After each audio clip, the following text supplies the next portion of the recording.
Hello hi welcome to big news. నేను మీ గౌసుద్దీన్ షేక్. ఉన్నదే రాస్తా, చూసిందే చెప్తా. గులాబీ పార్టీ పాలనలో అంటే శాసనసభ ఎన్నికలకు ముందు వాతావరణం అంటే గత 10 ఏళ్లలో జల్పల్లి మున్సిపాలిటీ మహేశ్వరం నియోజకవర్గంలోని మున్సిపాలిటీలో ఒకటైన జల్పల్లి మున్సిపాలిటీలో అన్ని అవస్థలే, ఎటు చూసినా సమస్యలే. గులాబీ నేతలు జల్పల్లిని పట్టించుకున్న పాపాన పోలేదు. ఎంతసేపు వాళ్లకు తాళ్ల కుండ కింద ఎన్ని భూములు కొట్టేయాలి, కట్ట కింద ఎన్ని ప్లాట్లు అమ్ముకోవాలి, ఎఫ్టీఆర్ ల్యాండ్స్ ఎక్కడెక్కడున్నాయి అవన్నీ చూసుకోవాలి. వాళ్ళు పాపం ఆ విషయాల్లో బిజీగా ఉన్నారు. బస్తీ సమస్యలను పట్టించుకున్న నాదుడు లేడు. కేసీఆర్కు ఎంతో ఇష్టమైన ప్రాంతం అని అప్పట్లో సబితారెడ్డి ప్రకటించిన ఆ ఇష్టం ఎంత అయిష్టంగా ఉందో జల్పల్లిని చూస్తే అర్థమవుతుంది. ఎటు చూసిన చెత్త కుప్పలు, మురికి నాలాలు, పొంగుతున్న డ్రైనేజ్, జల్పల్లి మొత్తం అవస్థలమయం. జల్పల్లిని గులాబీ పార్టీ పాలనలో పట్టించుకునే వారే లేరు. ఎందుకంటే ఇక్కడ లోకల్గా ఉన్న గులాబీ నేతలు కూడా ఎంతసేపు అక్రమాలపై దృష్టి పెట్టారు. కట్ట కింద ఎన్ని ప్లాట్లు అమ్ముకోవాలి, తాళ్లకుంటను ఎలా కబ్జా చేయాలి, జల్పల్లిలో ఎక్కడెక్కడ ఎఫ్టీఆర్ ల్యాండ్స్ ఉన్నాయి, వీటిపై ప్రాధాన్యత చూపారే కానీ ప్రజా సమస్యలను ఎంతమాత్రం పట్టించుకోలేదు. అయితే శాసనసభ ఎన్నికలు జరిగాయి. రాష్ట్ర వ్యాప్తంగా గులాబీ పార్టీ ఓడిపోయింది. రాష్ట్రంలో కాంగ్రెస్ పార్టీ అధికారంలోకి వచ్చిన తర్వాత అనేక చోట్ల మార్పులు జరిగాయి. కానీ ఇక్కడ గులాబీ పార్టీ ఎమ్మెల్యే సబితారెడ్డి గెలిచారు. కారణం అదేనో ఇంకేంటో కానీ జల్పల్లి మాత్రం మారలే. ఎక్కడి సమస్యలు అక్కడే, అవే పొంగుతున్న నాలాలు, చెత్త కుప్పలు, ఎటు చూసిన పందులు. ఇదే ఇప్పుడు జల్పల్లి పరిస్థితి. ఎవరు పట్టించుకున్న పాపాన పోరు. ఎవరికి సమస్యలు చెప్పుకోవాలో అర్థం కాదు. కాంగ్రెస్ పార్టీ అధికారంలోకి వచ్చాక తమ బతుకులు మారతాయని, తమ సమస్యలు పరిష్కారం అవుతాయని జల్పల్లి వాసులు ఎంతగానో ఆశపడ్డారు. కానీ అలాంటి ఆశలు పెట్టుకోవాల్సిన అవసరం ఎంత మాత్రం లేదని అర్థమవుతోంది. ఎందుకంటే నేతలు ఎలాగో పట్టించుకోరు, మున్సిపల్ అధికారులు అంతకన్నా పట్టించుకోరు. నాడు జల్పల్లి ఎలా ఉందో నేడు జల్పల్లి అంతకంటే దరిద్రంగా ఉంది. ఎటు చూసిన సమస్యలే, ఎటు చూసిన అవస్థలే. జల్పల్లి వాసులు సమస్యలతో సహజీవనం చేస్తున్నారంటే అతిశయోక్తి కాదు. జల్పల్లి మున్సిపల్ కార్యాలయాన్ని పనికి మాలిన మున్సిపల్ కార్యాలయం అని చెప్పడానికి నేనెంత మాత్రం భయపడను. ఎస్, అది దరిద్రమైన మున్సిపల్ కార్యాలయం. గతంలో గులాబీ పార్టీ పాలనలో గులాబీ పార్టీల మాటే నడిచింది. గులాబీ పార్టీలు చెప్పినట్లే జరిగింది. గులాబీ పార్టీ నేతలు ఏ ప్రాంతంలో అభివృద్ధి చేయాలో, ఏ ప్రాంతాన్ని పట్టించుకోదో ఇదంతా యథావిధిగా కొనసాగింది. అప్పట్లో గులాబీ నేతలకు మున్సిపాలిటీ వంగి వంగి సలాం చేసింది. మరి ఇప్పుడేమైంది? కాంగ్రెస్ పార్టీ వచ్చింది. కాంగ్రెస్ పార్టీ నేతలు పట్టించుకోవట్లేదా, లేక మనకెందుకులే అని లైట్ తీసుకుంటున్నారా? అధికారుల తీరులో మాత్రం మార్పు లేదు. ఏ సమస్య కోసం ఎన్నిసార్లు ఫిర్యాదు చేసినా అదిగో చేస్తాం, ఇదిగో చేస్తామంటూ మాట దాటేస్తారే కానీ సమస్య పరిష్కారానికి కాదు. కావాలంటే జల్పల్లిలో డ్రైనేజ్ వ్యవస్థ నిర్వహణ ఎంత దరిద్రంగా ఉందో ఈ వీడియో చూడండి. खाजा बेकरी के सामने ये गली को घर वाले साफ कर ले रहे, बल्दिया वाले किधर चले गए की?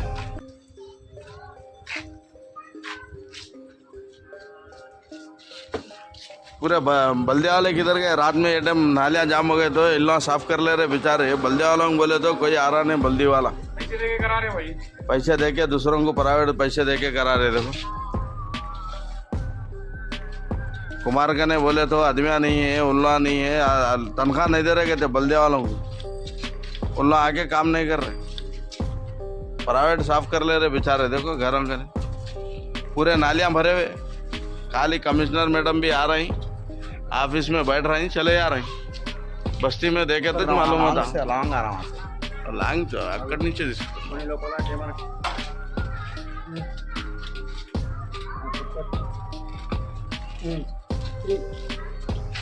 पूरे जाम है इधर। पूरा नीचे बस्ती पूरी नीचे भी जाम है पूरे। कोटी फार्म में तो घरों में पानी आया।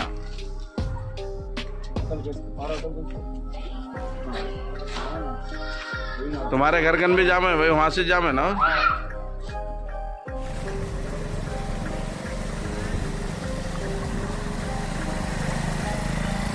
ఇవాళ ఇది ఈ జల్పల్లి పాత బస్తీ ఇది చూడండి ఏం పరిస్థితి ఇది. ఇగో ఎక్కడ నీళ్ళు అక్కడే జాము. ఇగో ఇది కూడా ఇల్లు చూడండి. ఇగో ఈ దుకాణం చూడండి. ఇది మెయిన్ రోడ్, ఇది డెడ్ ఎండ్. ఏం లెక్క ఇది? ఏం పాత బస్తీ ఏం లెక్క? పాత బస్తీనే ఉంటాయి. ఏం కొత్త బస్తీ అవుతుంది? ఏం సమస్య ఇది? ఏ పార్టీ వస్తే కూడా ఏ పని అవుతలేదు. ఏమో ఈ పని ముంగట వస్తా ఏం వస్తుందో ఏమవుతుందో ఏం అర్థం అవుతలేదు ఈ జల్పల్లి పరిస్థితి. పాత నాయకులు ఇంటికడ కూడా గిట్లానే ఉంది లెక్క. ఏముంది చెప్పది? ఏం ఇది లెక్కనే కనిపిస్తుంది తప్ప. చూడండి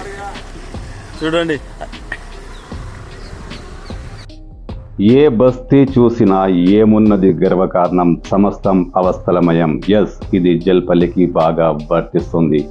శ్రీరామ కాలనీ, జల్పల్లికి బాగా ఫండింగ్ ఇచ్చే శ్రీరామ కాలనీ, పెద్ద మురికి కుప్పం, పేరుకు బృందావనం కాలనీ లాంటి ప్రాంతాలను అక్కడ అన్ని అవస్థలే రాజ్యం వెళుతున్నాయి. జల్పల్లి 17వ వార్డులో డ్రైనేజ్ లైన్లంతా ఒక చోటకు చేర్చి డ్రైనేజ్ అంతా బయటికి వదిలేస్తున్నారు. అక్కడ ఇళ్లున్న విషయాన్ని అధికారులు పట్టించుకోలేదు. డ్రైనేజ్ నీరంతా ఇళ్లలోకి ప్రవేశిస్తుంది. ఇప్పుడు ఆ కాలనీ వాళ్ళు సొంత డబ్బులతో అక్కడ డ్రైనేజ్ పైప్ లైన్ వేసుకోవాలని డిసైడ్ చేసుకున్నారంటే అధికారులు ఎంత బాగా పట్టించుకుంటారో అర్థం చేసుకోవచ్చు. ఇదే ప్రాంతంలో ఒక బర్ల దొడ్డి, ఈ బర్ల దొడ్డిపై ఎన్ని ఫిర్యాదులు వచ్చినా అది కంపు కొడుతోంది, దాని వ్యర్థ పదార్థాలన్నీ డ్రైనేజ్లో కలుస్తున్నాయని ఎన్ని ఫిర్యాదులు వచ్చినా దాన్ని టచ్ చేసే ధైర్యం మున్సిపల్ అధికారులకు లేదంటే అర్థం చేసుకోవచ్చు. జల్పల్లి వాసులకు ఈ మున్సిపల్ అధికారులు పాలన అందిస్తున్నారా, వాళ్ళ సొంత వ్యవహారాలు చూసుకుంటున్నారా అర్థం కాదు. ఏదేమైతేనేం అవస్థలను సమస్యలను వీళ్ళు పట్టించుకోరు. ఎన్ని ఫిర్యాదులు చేసినా రేపొస్తాం, అదిగోస్తాం, ఇదిగోస్తాం అని మాట దాటేస్తారు తప్ప అసలు జనాల్లోకి వచ్చి చూడరు.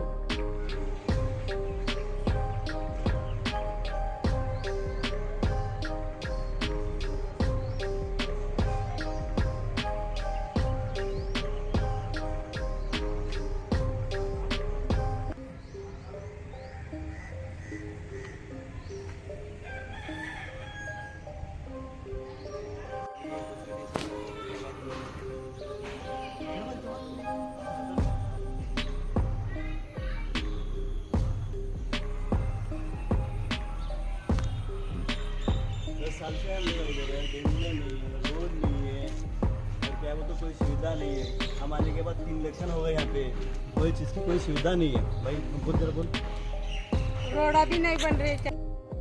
కొత్త ప్రభుత్వం వచ్చింది, తమ సమస్యలు పరిష్కారం అవుతాయని జల్పల్లి వాసులు ఎంతగానో ఆశపడ్డారు. ఎస్, రేవంత్ రెడ్డి చెప్పినట్లు కొత్త ప్రభుత్వాన్ని నిలదొక్కోవడానికి కొంత టైం కావాలి. అవి పెద్ద పెద్ద ప్రాజెక్టుల విషయంలో, కొత్త పథకాల విషయంలో. కానీ కనీస వసతుల విషయంలో కూడా ఇంకా ఎంత టైం కావాలి? కొత్త ప్రభుత్వం వచ్చి మా ఆశలు తీరుస్తుంది అనుకున్న మా ఆశలు అడియాశలే అయి కనీసం మీ కొత్త ప్రభుత్వం ఇప్పటికైనా మారాలంటూ జల్పల్లి వాసులు ఆవేదన వ్యక్తం చేస్తున్నారు. కావాలంటే ఈ బాధితుడి నిర్వేదన చూడండి.